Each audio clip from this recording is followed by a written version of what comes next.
I see people are getting connected, so we will officially get started in just a moment once everyone is in our webinar and able to see and hear us.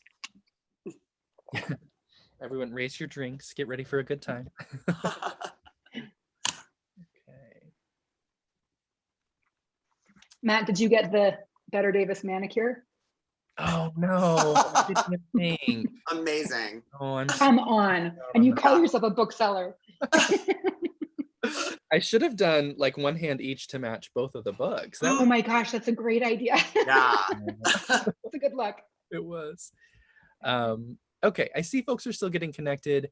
I'm going to go ahead and just give a couple housekeeping notes. If you can see and hear us, welcome to Unabridged Bookstore's virtual space. We're very excited to host another event tonight. As you are enjoying the conversation this evening, if anybody is experiencing any kind of technical difficulties or has any questions about this event or anything at Unabridged, I'll be monitoring our email and all of our channels here. So feel free to get in touch. Let us know if you need anything. And let's see. Yeah, okay.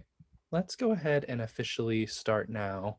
So like I said, welcome to Unabridged Bookstore's virtual event space. Tonight we are so very excited to have Philip Dean Walker here with us to celebrate the release of Better Davis and Other Stories. Just a few quick notes as we get started. Like I said, if you're experiencing any trouble or have any other questions, feel free to respond to that email invite that you got, and I'll be happy to help you out. Throughout the course of this conversation, if you have any questions for our two guests tonight, the Q&A function at the bottom of your screen is live. So go ahead and click on that button. Feel free to share any questions you may have there. And as time allows, we will get to those. Thank you, everybody, for joining us tonight. Thank you for spending your evening here to have this conversation with us. I get the sense that our guests tonight have some history, so I think it's going to be fun to listen in. Just by way of introduction, I want to say that we have been fans of Philip Dean Walker here at Unabridged Bookstore. Philip holds a BA in American Literature from Middlebury College and an MFA in Creative Writing from American University. And his first book, A Danceteria and Other Stories, was a Kirkus Review Best Book of 2017 and has been featured here in the store. It's been one of our staff picks, something that we've had on our special gay fiction shelf for a long time. And he's joining us tonight from Washington, D.C. So we're very excited to have him here to talk about his new book, Better Davis and Other Stories.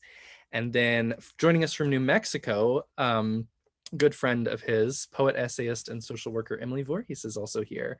So help me welcome them and enjoy this conversation tonight.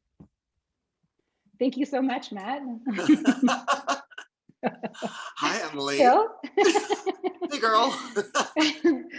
For those watching, Phil and I have known each other for a long time, and so this is a real treat and it's a real honor to be here with all of you. And as a fan of his as a human being, but also as a writer, I love his writing. I've been reading it for a long time, and I had the great honor of reading this book in several incarnations earlier before it was published. And so it's just such a treat to see it. It's so beautiful. If you haven't purchased it, you can do that.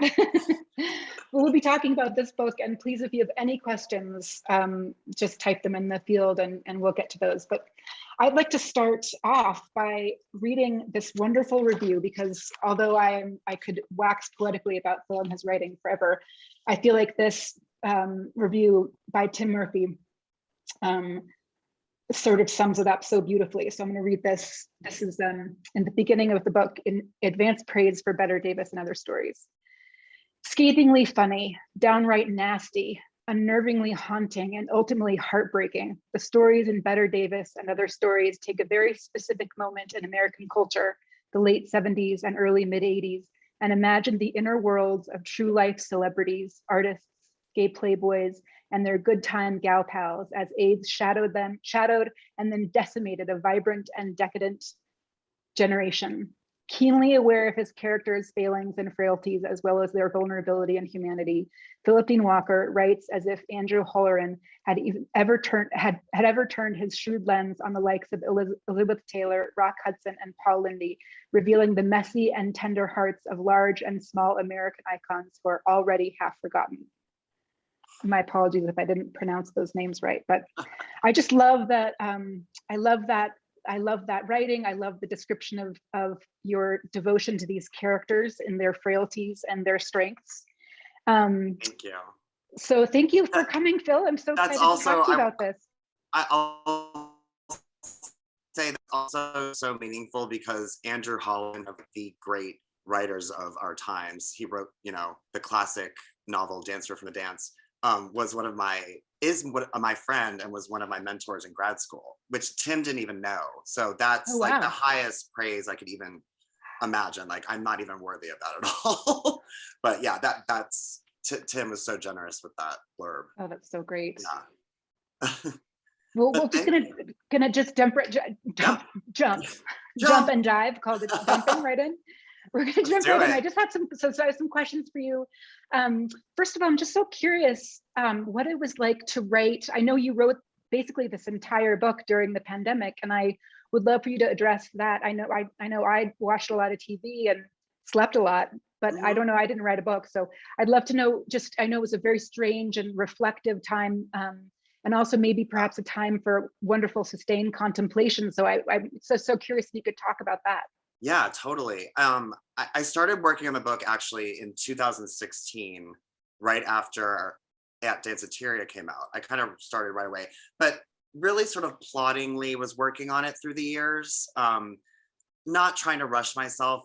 With these stories, as we've talked about, there's so much research that goes in. So I kind of don't write until I'm ready via the research to write it.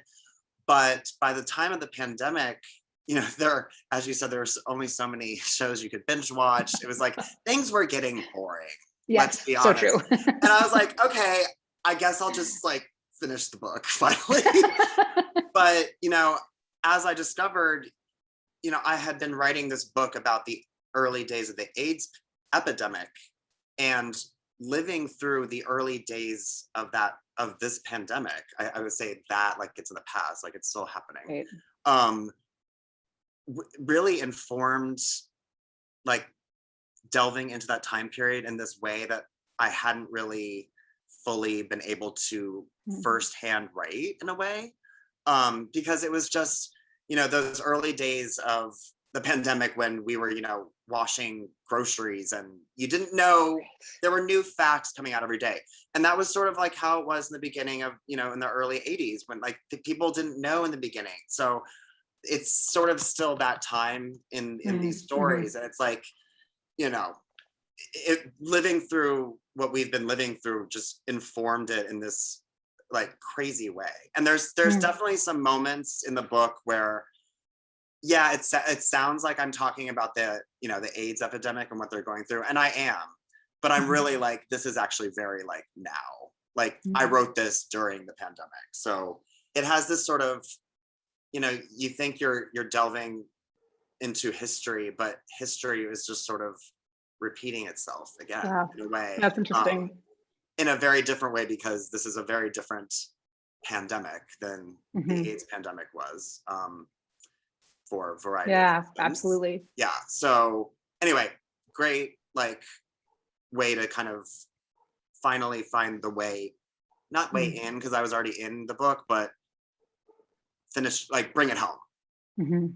I think so. Well, I want to ask, you mentioned your research. I want to talk about that. But first I have a question that I'd love for you to just discuss this kind of, I sort of feel like this book, Danceteria and Better Davis, I feel like you've kind of jumped into this new genre of writing that I like to call historical fiction, or not, I'm sorry, what do I call it? Historical refiction. Yeah, historical refiction. Yes. You're rebranding it as refiction. Yeah. Because you really do, your research is so thorough. So much of what you're writing about, actually, I mean, there is always a thread of truth to it. And then you take it and you take all your research and you take that and you weave these incredible stories, but it is all rooted in very true, in truth and in real happening. So I'd love for you to talk about that process for you. Yeah, it's funny because, this is, I didn't invent the genre. It's definitely been written before. I'm thinking E.L. Doctorow's Ragtime. It's even in Tim Murphy's book, Christadora, Elizabeth Taylor pops up in that book. I mean, these things, I sort of happened upon it very like randomly, and I found that I really liked writing these stories because it was all, and it became this kind of thing where I would just find these niche sort of anecdotes that are just almost like you can't even believe them, but it was like they were so crazy, and they really happened too. So it was Like, like, give an example. well, I'm thinking in the first book, the when Freddie Mercury takes Princess Diana out, dressed as a man to disguise her, you know, and takes her to a gay bar, and at the gay bar there's a drag queen dressed as Princess Diana, so there's this mirror kind of moment happening, right. And anyway, I just kept writing them, and there's just so many. You start, and I feel like finding the idea for one story kind of opens up ideas for like the next one, because it's like one character will like appear and, you know, as you know, as a side character in one story, and it's like, well, actually they have something really crazy happened to them too. Mm-hmm. But it's also kind of, as we've said, like being able to not be constrained by the nonfiction aspect of it, and being open to writing fiction. I mean, so that's why it's marketed as fiction. It is fiction, but you know, it's fiction informed by research. So, but it's still. I like that T-shirt. Thank you. Fiction informed by research. Yes. A chorus line in honor of one of the characters in my book. So yeah, I think it's fiction, historical refiction. Yeah. Informed by kind of real life. Do you enjoy the as you study and do the research, do you enjoy that process? Oh my gosh, I think that might be my favorite part, actually. Yeah. Because a lot of these times, it's like I knew I wanted to write a story about Michael Bennett and a chorus line, but I didn't know my way in, and I didn't know what the story was going to be even. And, you know, in my research, I found this tiny little paragraph about this party that they had where all the people came as the old versions of their characters in the play, which to me, I started like sort of ruminating on that, and the beautifulness, the beauty of whatever. Just go with it. The beauty, commit. The beauty of these characters who are only in this one day audition. You only see them on this one day, kind of being old, and then if you read the story, it has an extra kind of. I won't give it away, but you know. That's a great one. There's one of the characters who's definitely never going to be that age, so it's sort of, yeah. Well, I also know that you're a great lover of the soap opera as a medium. I am. So I do see a lot of that in the storytelling, in the sort of like these stories are extraordinary and ordinary because they're real. You know, you make them real people with real dialogue and real issues, but they're like crazy things happen. Yeah. But they're rooted in something true, which is I mean, I think it's just a wonderful genre. Thank you. And it's like I like to I almost treat each. I never want to rely on sort of the outsized image that we have of any of these characters. Like it's sometimes why it's taken me so long to write them is like I haven't found the inner character yet, so I wasn't ready to write. But like once you have that moment, it's like off to the races, you know. And does it happen like that sometimes where it's just, I have to do this? Yeah, I've got it. It clicks finally in a way. And it's just like, okay, got it. And right. sometimes but in a way that only because you've already done the research to back it up, you have the momentum. Yes, it's like all that practice, all that training, and then finally the gun goes off and you're running. I used to be a runner, so I can, I'm like- It was very aggressive. I think a very hurdle, like a hurdle race. Oh, yeah. But yeah, but you know, each story has its own germination. Like each story is different. So some of them come quick, some of them don't. Some of them need to kind of just be written at a different time in your life, and like not now, like stop, move on to another one. So can you? I would love to have you pick it up, and I'd love to have you read the beginning of the story that you referenced, the chorus line. Of course. it ends the book, so there's that that sort of pathos to it. But I just would love it if you just sort of give us a little taste of that and maybe set it up a little bit about what's happening. Yeah, sure. This just starts right in the beginning. So it's the main character, Michael Bennett, who was the director, co-creator of A Chorus Line, obviously one of my major obsessions in life. You can't even see, but I have a Chorus Line poster here too in the background. Like anyway. And this was one of many shirts you had to decide upon. Yes, I collect these. So he's just at the Schubert Theater in the empty Schubert Theater, looking down at the line. Mm. The line. Michael sits alone in the front balcony in the empty Schubert Theater, looking down at the line. That thick white line that has been on the stage for 7 years now.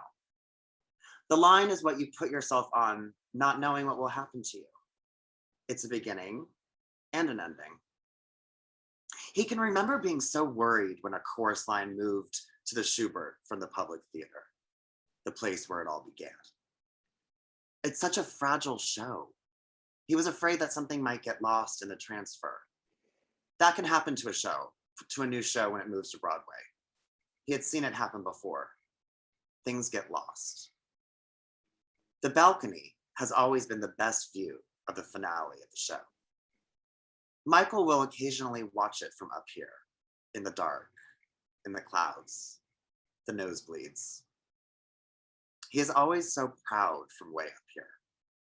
The golden line of them all at the end of the show, drop kicking in unison, arms linked, smiles plastered across their faces, the revolving periactos revealing a sunburst as the lights go to black on that never-ending chain of struggling dreamers. When he first envisioned the staging of the final number, he'd had to venture back. There were so many little bits of his life that he wanted to rearrange into something spectacular and beautiful. First, he went back to the time when he started doing choreography as a child, performing at all those weddings in a little tuxedo that he was always growing out of. He was earning extra money for his family because his father gambled too much. Later, Michael would become a millionaire after the meteoric success of A Chorus Line. But then he had to go back even further, all the way back to watching those old Busby Berkeley movies on a small black and white television that sat on top of 3 yellow phone books on the basement linoleum back in Buffalo. Those huge, wonderful 1930s kaleidoscopic musical numbers of which he could only ever dream of being a part. Shake the kaleidoscope and a new formation would appear. He could imagine the black and white on the television transforming into Technicolor as the chorus line made its way back downstage, colors refracted and redistributed, a whole new panoply of shapes made of bodies, the high kicks, the wide smiles visible even on that little screen. Michael wished he could shake up the world and then arrange the pieces into the order he always wanted. Thank you. I love that.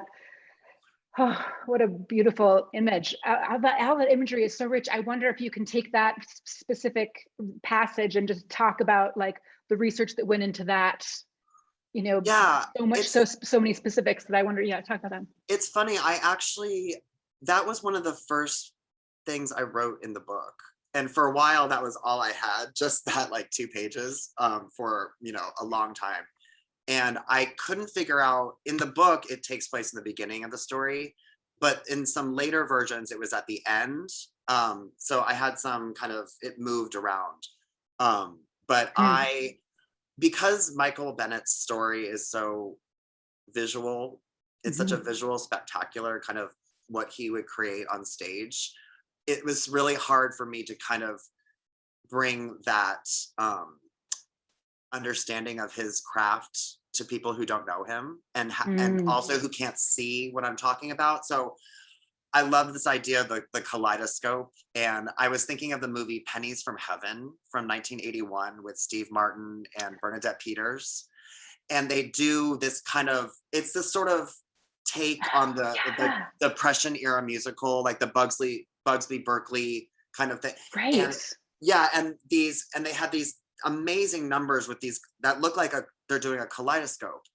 And so I was thinking about those and you know, trying to create the almost uncreatable for I mean, that's what a writer does, right? Like you have to put into words what I could just watch on, you know, it's great. But I have so much respect for Michael Bennett that I wanted to really, really try and capture what he was able to do on the stage. Yeah, that makes sense. And it's always, I love kind of opening with that image because the story kind of takes a turn, and I wanted that always to kind of be back in your mind. Like we're, as Michael says in the story, like the show is the star, not any of the performers. It's, you know, it's like he's very committed to that. So I kind of wanted that star quality, and the finale also comes up in the end too, when they're like getting up on, so it's like, yeah, I don't know. I love also just sort of knowing that Broadway is opening again right now. I love, like, it's a great time to hear that. Just remember what it feels like to be in a theater and to that magic and all that goes on for that. Yeah, it's beautiful. Thank you for reading that. Thank you. So talk more about, so he's an example, how you landed on him. When you research your characters, does it ever surprise you who you decide you want to write about? Oh, absolutely. Yeah. I mean, I always kind of knew I was going to write about Michael Bennett, and but then the Elizabeth Taylor story, Maureen Stapleton became like much more, you know, crucial to that story than I think she originally was in my head, and she just sort of took over. She's like, no. She's like, drink in hand, like I have some things to say. It was like almost like she was whispering to me in like my ear. And I had read her autobiography, so I felt like I knew the kind of words that she would use and kind of the sometimes old-fashioned kind of quality of her like speech. So that was a character that definitely kind of took more of a role. But I would say the title character, Better Davis, that character was not originally, like the story that I had set out to write was the Harrison story that happens. But then this drag queen character came in and just sort of took over, you know? And can you, for the viewing audience who perhaps hasn't read the book yet, can you give a little bit of sort of a brief summation without giving anything away about well, it's a man coming back to DC after being gone for 3 years or so. He's left in 1980, like before AIDS has hit, and he comes back in 83. And so it's like the story takes place in the 1980 part of when he was still living there, but it also kind of is bookended by these, you know, coming home and kind of confronting trauma. Because in a way, he has this sort of survivor's guilt, because he's like on the other end of the world, living in Japan, and sort of misses the early days of it. And so it's sort of his memory of the rapidly diminished, you know, gay demi-monde of DC. And, you know, this character, his friend is like a female impersonator. I don't know, drag queen. I feel like female or drag impersonator kind of fits Better Davis / Terrence a little bit more than just drag queen. I feel like at that point, because he's so committed to this Betty Davis character and all her many iterations. But anyway, so it's sort of and it's the one story in the book that really doesn't have any famous people or historical figures in it. It's and I have one of those in At Dance Interior too. It's sort of like the man on the street view of what you've been seeing kind of from a little bit of a vaulted high top, you know, celebrity vantage point. Although I wanted to bring the celebrities down to earth too. Yeah. Do you think you could read from that? Of course, I'll read a little bit. So this is the main character, Harrison. This is right after he's come back to town. Bill, before you start, Oh, don't be alarmed. I am going to get up really quickly and turn on the light because suddenly it's nighttime. So you start right just a second. Great. Okay, I'll start. So this is from the title story, Better Davis. I'll just read a little bit. Great, yeah. I used to go to a bar called the Frat House. It was located in an old carriage house in an alleyway off Peace Street in DuPont Circle. When I got back to town, an acquaintance of mine named Richard told me that he'd been casually fucking a bartender who worked there now. You should try him, Harrison, Richard said. His name is Grayson. When I heard the name Grayson, I had an almost immediate reaction. I started to sweat under my arms and I felt my knees give way a little. Grayson was the name of the person who had stolen a man named Troy Lovejoy away from me. Grayson was one of the reasons I had left DC. It wasn't just one event that had led me to leave. It was a wave of small cruelties that had peaked with one final injustice that I'd found too devastating to ignore. And off I went, booking a ticket to Tokyo practically the next day, after Troy ignored me on the street, shutting down my life like the shuttering of a small business, once burgeoning and busy with foot traffic, but that has now fallen into dust and disrepair, no one caring if it ever opened again. Everyone seems to have a breaking point. However, the moment of the actual crack always looks different from gay to gay. When I left town in 1980, the DC gays were petty and cruel. If you didn't look a certain way or act a certain way, you were going to have a problem. It was the era of the clone, and suffice it to say, I wasn't one. I tried to look out one summer. I sported a pair of tight denim trousers and a fitted Lacoste shirt and grew my best bushy mustache, and Terrence wasn't having it at all. The first time he looked at me he saw me in my new look, he screamed like he was in a horror film. "Hon, what are you doing?" And then he walked around me like a fairy godmother. "This isn't you. No, not at all. Just be you, Harrison. It's the easiest look in the world for you to pull off." I wasn't even looking to date anyone, but a rare opportunity presented itself one night at Mr. P's when an old college buddy of mine introduced me to a well-built, shirtless man named Troy Lovejoy. Troy worked on Capitol Hill as some kind of policy wonderkind, whatever that meant. The Hill, it always sounded like such a magical place. It conjured up a shining white edifice built on a mount, solidity, intelligence, access, a truly exalted life. At the time, I was an aspiring poet who mostly waited tables at Annie's on 17th Street and often had trouble paying my rent. So I looked at Troy in a very aspirational way. I got his number and asked him out. We started dating. Is it okay that I fell in love with Troy's name first, before I fell in love with the actual person of Troy? Can I admit that I was that lame? It sounded like a fake name for a fake boyfriend that you pretend you had over the summer. I love dropping into conversation with Robin and Terrence. Troy Lovejoy grew up in a small farm in Michigan, but he really was never meant to live that kind of pastoral life. He went to Princeton, you know. Troy Lovejoy and I sometimes don't speak for days, but it's only because I think it makes him want me more. Troy Lovejoy made love to me all morning and then made us croque monsieur served on his balcony with mimosas. While Robin played along, oohing and awing at appropriate moments, Terrence was instantly suspicious of Troy, taking on the role of a 1940s Miriam Hopkins-style confidant who imparts warnings to the leading lady in drawing rooms with fireplaces. Troy Lovejoy? God, he sounds like a gay Tennessee Williams character. Troy Lovejoy dies off stage while licking an ice cream cone. Are you sure that's even his real name? Terrence had always been a better judge of people than I was, a skill he took full advantage of as a drag queen. Oh, I guess I did call him a drag queen. Yeah. He had a kind of noirish instinct about where each person's life was headed. His lack of approval made me very nervous. I'll leave it there. Oh, I love Terrence. Thank you. I do too. Fantastic. I love him too. I do. I love him. I forgot. Yeah, he's the one that took over the book. Yeah, he did. Yeah, Right? yeah. Say more about that. Well, I mean, I'm so glad he did. Yeah. And actually it's funny because the original title of the book was going to be Very Special Episode.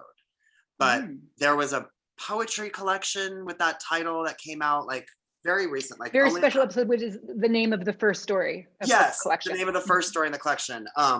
And I had to change it because a book came out with that title just 2 years ago. So I was like, which, and I just picked another one of the titles. But I think it works. Just because Terrence would take over the title too, you know? Oh, absolutely. Like, you guys listening who have not purchased or read this book yet, please get it for Terrence. He's a fantastic character. But I have a question. So one of the things I love about you as a human being is that I love you. Your love of characters is so present in your life and in your writing. And I know that you love a good character and you will not abide by boredom. No. I know this to be true. I know that the people in your life are, you know, by and large, very interesting.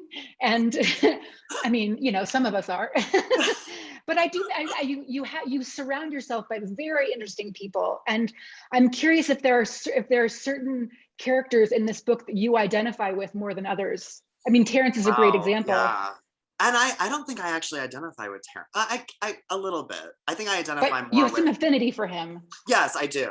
Absolutely. But are there others that you like? Are there other characters that maybe that you didn't know that you were going to like so much, or that you identified with, or that took you by surprise? I think Natalie Wood.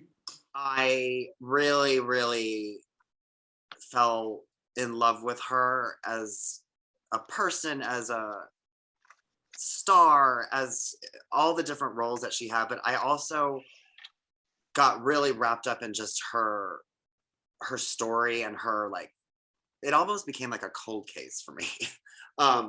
It was just, that story. You mean the research? And just delving. How did it start? Yeah. Well, because the story takes place the night that she drowns, but this is the second story in the book called Brainstorm. It's called Brainstorm, right? So it's the dinner before they've gotten back to the yacht where like shit goes down later. It's that dinner, and it's just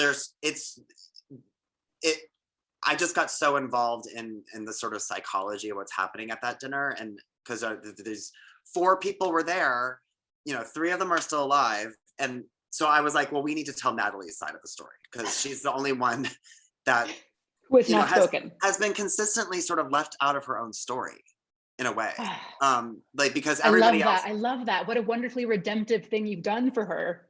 That's how I started feeling about. I know, and I'm acting like I'm taking on like the world's like biggest case or whatever, like whatever. But I felt like I sort of was, and you know, in a way, the story becomes a story about domestic violence in a way that I don't think it started out as. Right. And just like AIDS in that story and a couple of others, it's sort of hovering around the edges of the story. The kind of domestic violence aspect. Yeah. But interesting. I got really into that character for sure. And that was one of the ones I almost kind of had to sort of cut myself off because like the research went on and on and on. Oh, really? And I had to be like, okay, stop. Just write the story now. Like, you know? So I think that for sure. Interesting. So speaking of the, so this is for those of you guys watching who have not read the first book, Phil's first book. This is not his second book. This is his third book. But Better Davis is kind of it's not really a sequel, maybe a second act sort of from Danceteria. Yeah. Say a little bit about that. Maybe the difference between the two, or in terms of your maybe your process or your, you know. Yeah, absolutely. Yeah, go. Yeah, no, it's definitely a continuation. I try to say I stay away from the word sequel because it's not like a continuing, but it is sort of a companion or you know, a companion or something. I don't know. A second series maybe. although that implies that maybe there's going to be a third. Who knows? You do know a lot about Natalie. Right, yeah. So whereas At Danceteria had this vibe of, you know, we all have to like party because we all might die tomorrow. There's that kind of, a lot of the stories take place in scenes of nightlife. And this book, it kind of has this vibe of the show must go on. Sort of we're in it. And I feel like that also was reinforced by the pandemic vibe. We're like, for a while we were all sort of paralyzed, and it's like, oh my God, what's going on? We didn't leave, you know. But then like the show had to start going on, you know, work had to still keep happening, you know, people needed to be fed, like whatever. You know, things started like, and I see, and in this book in particular, I'm literally meaning the show must go on, because a lot of these, it's like the play must go on, the musical must go on, the movie shoot, which, you know, Natalie died before that movie was the movie Brainstorm was completed, and I think they had to use some stand-ins for some scenes, but you know, even that, yeah. So, and it was delayed like 2 years, like it came out like 2 years after, you know, because that threw a wrench into the whole thing, especially the, you know, interesting, the tabloid nature of it too. Oh sure, right, you know? right. But yeah, I feel like once I sort of came upon the show must go on as the kind of mantra with my friend Carla Nassi, by the way, the wonderful Carla, the wonderful Carla, we talked it out one afternoon in New York, and we kind of came on it, and it was just like eureka. And once you kind of, I feel like once I have that direction, the rest of the book was sort of in cruise control in a way, you know. It's like, okay, now we know where we're going here. Right. And sometimes did you always know you were going to write more? I mean, you know, I sort of feel like as a reader, I was so invested in that book. It was when you said you were writing this book, I thought it was almost like, well, duh, because I'm so invested in the phenomenon. There, you know, there's such a mysterious time, and the fact that you're unearthing all of these, you know, you're recreating all of these truths it's something. It's like we need that almost. So yeah. I agree. There are young people who have sort of don't even know about like the early days of AIDS. It's like, you know, we have PrEP now. There's a way to kind of, it's a different time period in a way. And these stories, I feel like, have slipped away a little bit. So I think there's been this sort of spate of new AIDS fiction, specifically about the 80s, that has come out in the past 5 or 6 years, has been really excellent. And interesting. I think that there's a reason for that. I don't think everyone just decided to start writing books about that at the same time. I think there's a reason, because the stories of that, I feel, have slipped away a little bit in a almost like, we need you to know what happened. Right. Exactly. Yeah. It's like, wow, that's so interesting. I think so. I just want to say to the audience, please, if you have any questions, please type them in the Q&A. And I think we have one right here. So this is an anonymous attendee, so sexy. Wonderful. Hi, Philip, you mentioned your love for Andrew Holleran, and I also love Dancer from the Dance. Who are your other literary influences? Oh, wow. Gosh, Edmund White. I mean, the whole Violet Quill, honestly. Richard McCann, who was a mentor of mine, who wrote, he passed away this past year, and this book is dedicated to him. Actually. Dedicated him, yeah. Yeah, his book, Mother of Sorrows, is one of the most beyond beautiful books you've ever read. I highly recommend it. I just got the chills. Yeah. Oh yeah. Mother of Sorrows. Beautiful. It's beyond good. Mary Gateskill is a huge favorite of mine. She was really much more of an influence in my second book, which is a kind of darker side of my writing. I feel badly I haven't said anything about that book, but no, that's okay. Beautiful book. It is a beautiful book. You mean my middle child? Your middle child. They're they often get forgotten. They're fine. Forgotten. Yeah, she's fine. They're very resilient. Right. She'll be okay.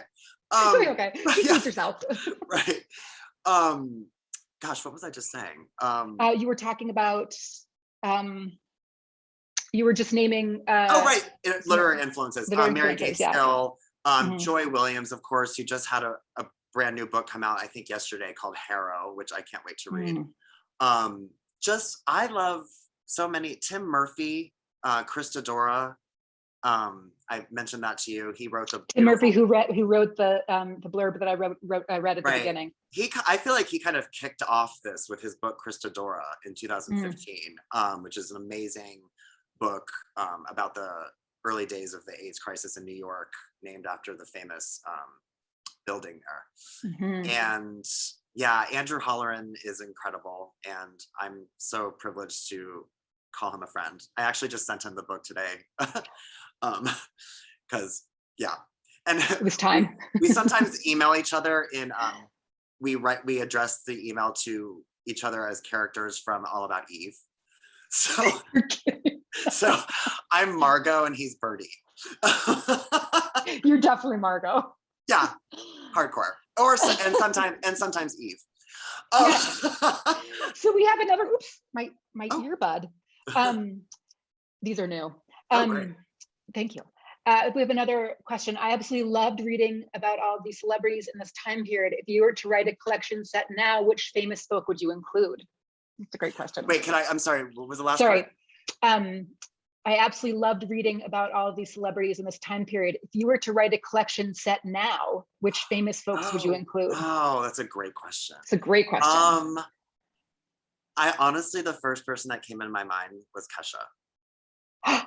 What? Yeah. Say more. Well, you know, when Kesha came out with her whole abuse story and that song that was basically about it, that was just so raw, and I've just always loved Kesha, but like this new layer was revealed that really blew me away. So I don't know. I just went with like whatever came in my head first, and it was like Kesha. Right.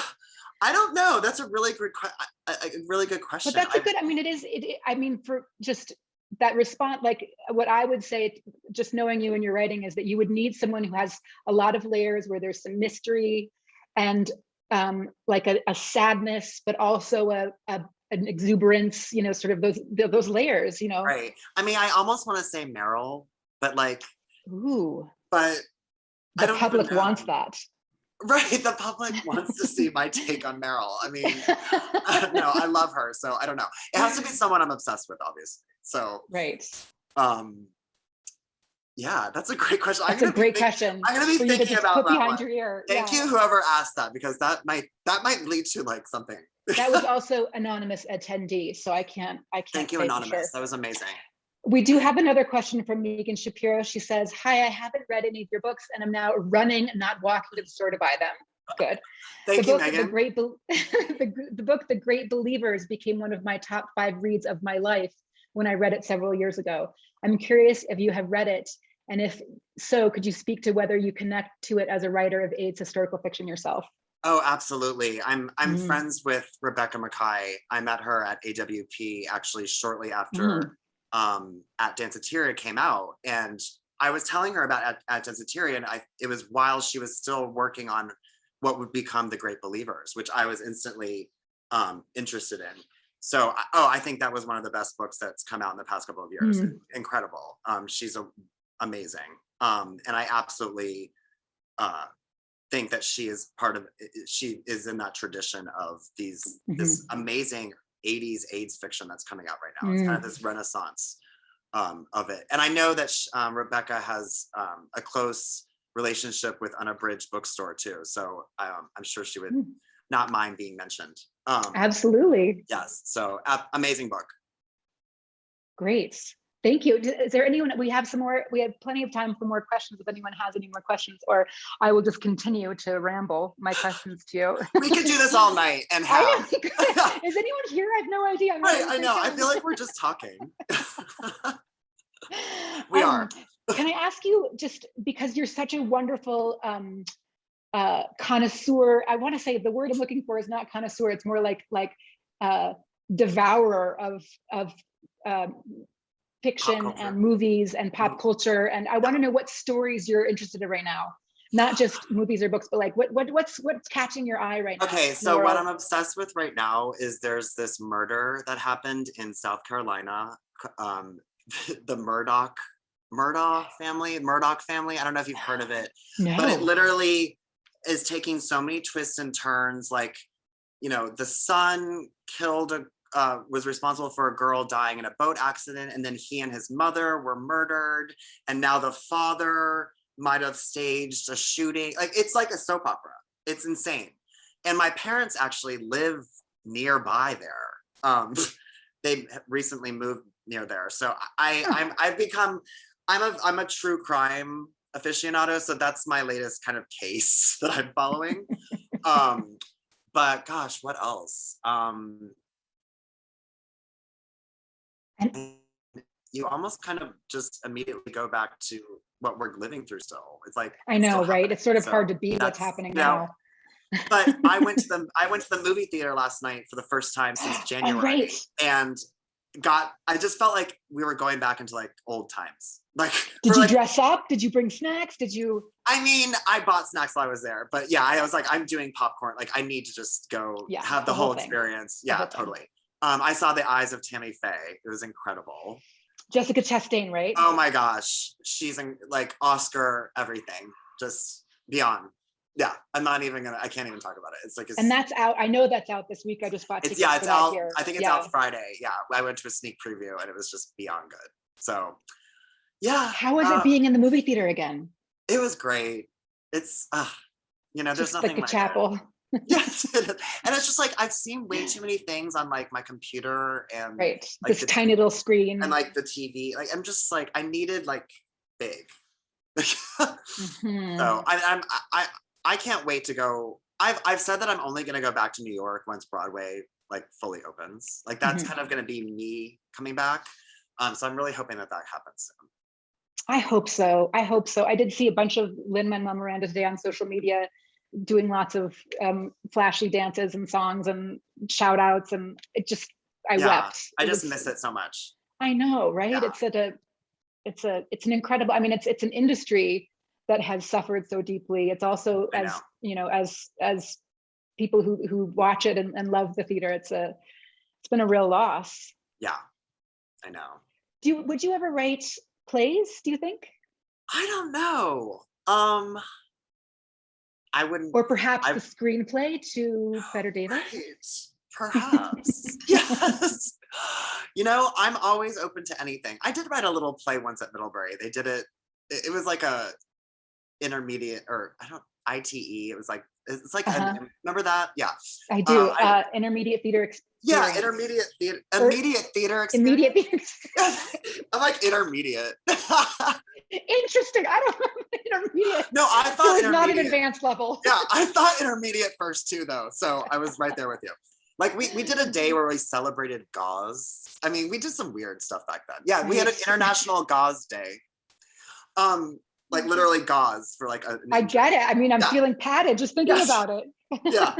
So, but yeah, no, I'm open to. I love experimenting, so I will never say I would never do something. But I'm attempting a novel now. So I was going to ask what you're working on now. You say that so like novel question mark? Yeah, novel. You can do it. Oh, good. I know. Can you give us can you no. No. No, because I always at this stage feel like the talking about it relieves the need to write it in a way. And it's and also I just had to keep it close hold because it's going to be interesting. It's quite a challenge, I think. And are you is it heavy in the research stage right now? Is that where you are? We're in research stage. We're in research mode. Good, because winter is coming, as they say. Yes, as they say. Shame. Well, I wonder if there are more questions we have here, or if Matt wants to come in and ask some questions. Yeah.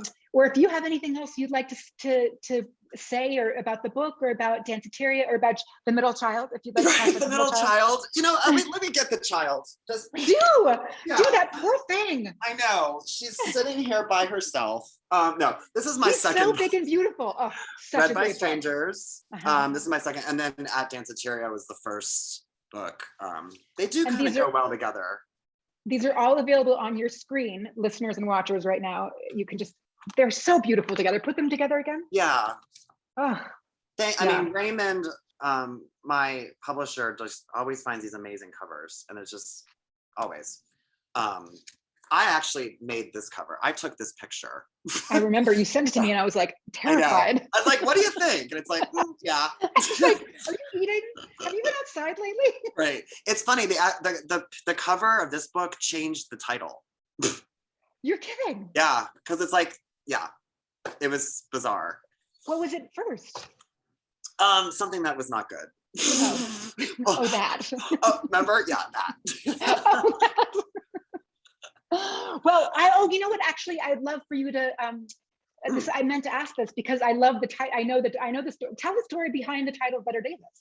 So, Better Davis is the alter ego of a character named Terrence. It's his drag persona, who basically exclusively does Betty Davis impressions. But she's Better Davis. She is.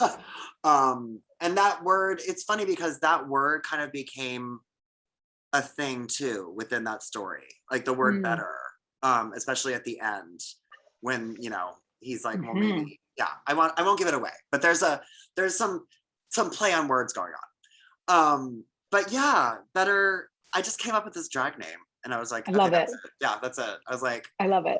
Because Terrence, it's one of those, I was just so surprised, no offense, but I was so surprised it hadn't already existed. I know. I Googled it. I was like, is this a thing? Did I was like, no. it? Yeah, I think I came up with it. Absolutely. It's fantastic. Right.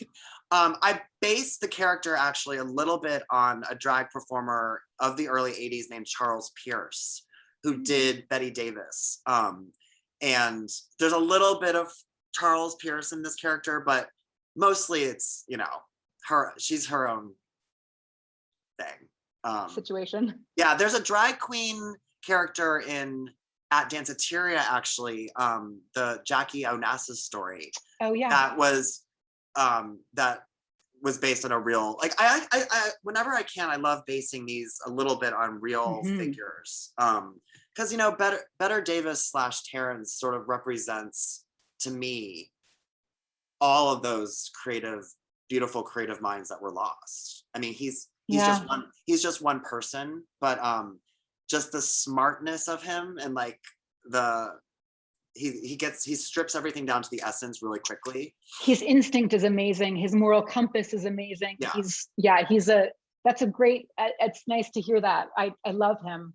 Yeah, thank you. My sister does too. Oh yeah. Yeah. Thank you so much, Phil. This has been so Thank you, fun. Emily. I know. I had so much fun. I love talking to you in our own little world here. Yeah, I know. And please, everyone listening, everyone watching, get this book. It's a little book, and it's just so delicious and so rich with characters and dialogue, and you'll eat it up. It's so great. And the first one as well, Danceteria. Thank you so much. Yes. I just want to hop in real quick to say a thank you to everybody for coming, and also to you guys for having so much fun, for letting us listen in on your conversation tonight. And then to echo what they said, yes, we have both books available now. So if you haven't picked yours up yet, get your copy. There's an easy link that you were sent to get into this chat. Just click there and we'll make sure you get your copy of the book. Exactly. Anyway, thank you all for joining us. Thank you so much, Matt. Thank you, Matt, for hosting us. It was amazing. So much. Read Better Davis. Good night, everybody. Thanks, everyone.